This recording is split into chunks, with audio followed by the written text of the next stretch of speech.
عادیلە خانم شاژنە بێتاجەکەی شارە زور، ئەو ژنەی کە سەرەتا ڕاو کرا و دواتر بوو بەڕاوچی.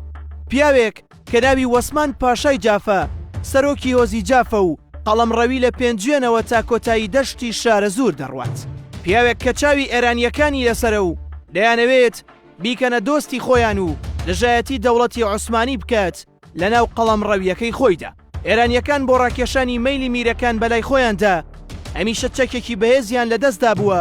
ئەو چەکەش خاتوونی جوان بووە و ئانی میرەکانیان داوە خاتوونێک لە ئێرانیەکان بکاتە ئەوسەری خۆی. ئەمانە و چەکەش بە وەسمان پاشای جاف تاقی کرایەوە. ئەوان پێشنیاری کیژە کوردێک بۆ وەسمان پاشا ئەکەن.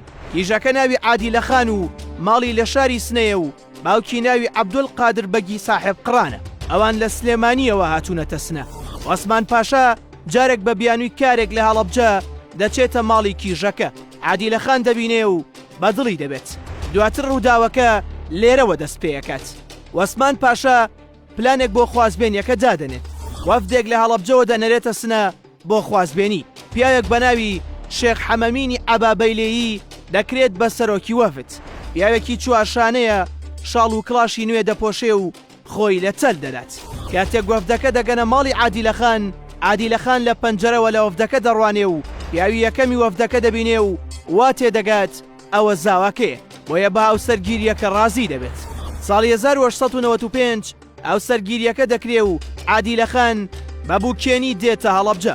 بەڵام لە شەوی بووکێنیدا تێدەگات چی ڕوویداوە و وەسمان پاشا ئەو پیاوە نییە کە دیوێتی.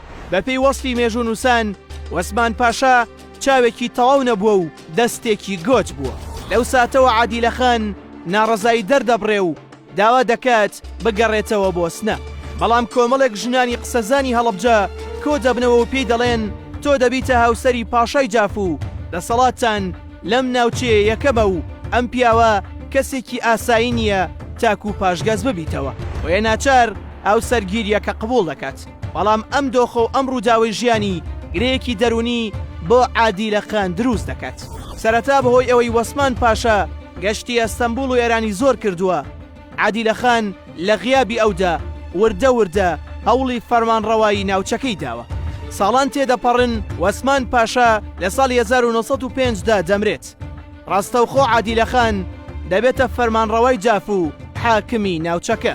بۆی ئەو گرێ دەرونیە کە هەیەی فەرمانڕەوایەکی زۆر تون دەبێت. سزای خەڵک زۆر دەدات. باج و ڕسومات زیاد دەکات لەسەر خەڵکی.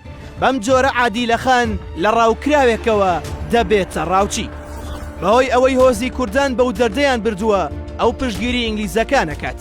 بە هەموو توانایەوە دەژایەتی دەسەڵاتەکەی شێخ مەحموودی حەفید دەکات. مێژوونووسان دەڵێن گەر عادیلە خان پشتگیری شێخ مەحموودی بکردایە دەسەڵاتی شێخ هێندە فراوان دەبوو کە سەرکەوتنی ئینگلیزەکان بەسەریدا دەبووە کارێکی نەکردە. ئینگلیزەکان بەهۆی ئەو گوێڕایەڵیەوە خەڵاتی خان بەهادوور دەدەنە عادیلە خان کە خەڵاتێک بووە بۆ ئەو کەسانەی پشتگیری دەسەڵاتی ئینگلیز دەکەن. عادیلە خان هەشتەم کەس بووە ئەو خەڵاتی وەرگرتووە. لە پاڵ ئەم دەسەڵاتە توندەیدا ئەم ژنە فەرمانڕەوایە کۆمەڵێک کاری گرنگی بۆ هەڵەبجە کردووە. مێژوونووسان دەڵێن کاتێک عادیلە خان دێتە هەڵەبجە ئەوێ وەک لادەیەک بووە. بەڵام لە سای دەسەڵاتەکەی ئەودا قەیسەری و مزگەوت و سێ کۆشکی گەورە و حەمام و چەندین سیمای گرنگی تری بۆ هەڵەبجە بنیادناوە و جێدەستی دیارە. عادیلە خان دایکی دوو شاعیری گەورەی ئەدەبی کوردیە، ئەوانیش تاهیر بەگی جاف و ئەحمەد موختار جافن. تەواوی بنەماڵەکەیان پێگەیەکی کۆمەڵایەتی و سیاسی گەورەیان لە ناوچەکەدا هەبووە. بەڵام هەموو ئەو ڕووداوانەی ژیانی لە کۆتایی تەمەنیدا بە زیان بۆی کەوتنەوە. لە ساڵی 1922 تووشی نەخۆشی و گرفتێکی دەرونی قورس دەبێت. بەهۆی ئەوەی بە قورسی پەشیمانی دای دەگرێت سەبارەت بەو کارانەی بە پێچەوانەی ویستی کوردانەوە کردبوونی. بە ئاستێک شەرمی لە مێژووی خۆی کردووە کە بە هاوڵەکانی وتووە کە مردم هیچ کێلێک بۆ گۆڕەکەم تامەنن تاکو گۆڕم ون بێ و خەڵکی نەفرەت بۆ گۆڕەکەم نەنێرن. پاش 2 ساڵ لەو فشارە دەرونیە سەختە لە ساڵی 1924دا کۆچی دوایی دەکات. لە گۆڕستانی عەبابەیلەی سەر بە هەڵەبجە بە خاک دەست پێدرێت.